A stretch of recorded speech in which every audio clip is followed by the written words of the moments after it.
Thomas Maher from PlanetF1.com reporting here at the Emilia-Romagna Grand Prix at Imola, where as you can see we're pretty much in full pack-down mode at this stage. It's late on Sunday evening and the weather conditions have really changed. It's cold, it's quite windy, it feels like there's a storm setting in, but they weren't racing in these conditions anyway, so what does it matter at this point? It was a great race today. Max Verstappen, he came out on top to take his 65th career win, returning Red Bull to the top step of the podium in what was a race that required neither circumstance nor track characteristics in defence in order to be able to take that win.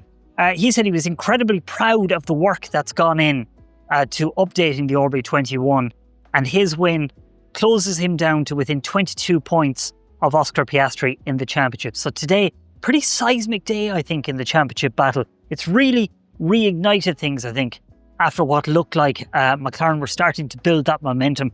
Red Bull has stopped that momentum in its tracks today. And let's talk about how that happened. Let's talk about turn one.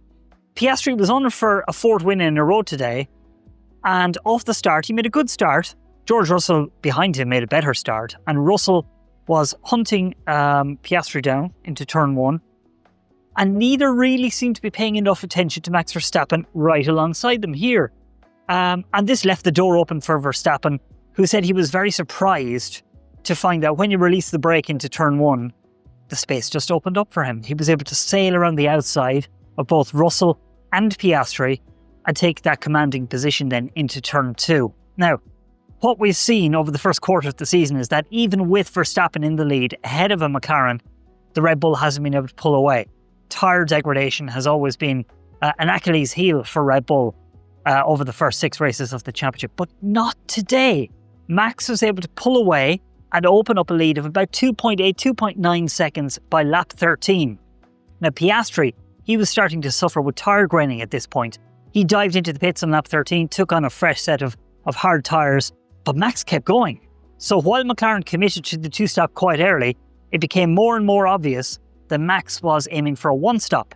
But would the tyres stay alive? Every lap that went by was in the mid 1 minute 21, sometimes the low 1:21s. And it became clear that Max was not suffering the same degradation issues that we've seen throughout the first 6 races of the championship. It took until lap 28 for Max to pit. And the only reason he did make that stop was because the VSC was deployed, because Esteban Ocon broke down at the side of the road. Now this VSC allowed Max to come in, lose less time in the pits, get those fresh hard tyres on. He did say that he was approaching the pit stop window anyway, and that the medium tyres he'd started on were pretty much done anyway. But it was very encouraging for Red Bull that approaching the half distance of the race, it looked like they were going to make that 1-stop work on a day where McLaren were needing to do the 2-stop. Max was able to basically control things from there. You don't give Max Verstappen a near 20-second lead over everybody else in a car that looks competitive and, without things really going wrong. It's hard for Max to lose the race from there, and he didn't lose it. That was despite a safety car intervention with about a third of the race to go, which did bring McLaren back into the picture. But the problem for Piastri in this situation was he had no fresh hard tyres left by the time of this safety car. And as a result, with Max being able to take on another fresh set of tyres, Piastri was just unable to challenge Verstappen in the final 10 laps or so. Who was able to raise a challenge was Lando Norris, who after getting past George Russell and moving up into 3rd place, he was able to take on fresh tyres and overtake Piastri in a great battle. McLaren leaving it open to their drivers to battle, and Lando explained after the race there hadn't been any team orders in place or discussion on how to approach attacking Verstappen. Lando managed to get past Piastri, set off after Verstappen wasn't really able to make any sort of impact on Verstappen's lead.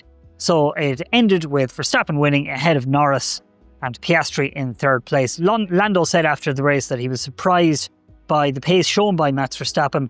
The MCL39, he said, didn't feel particularly wonderful on track.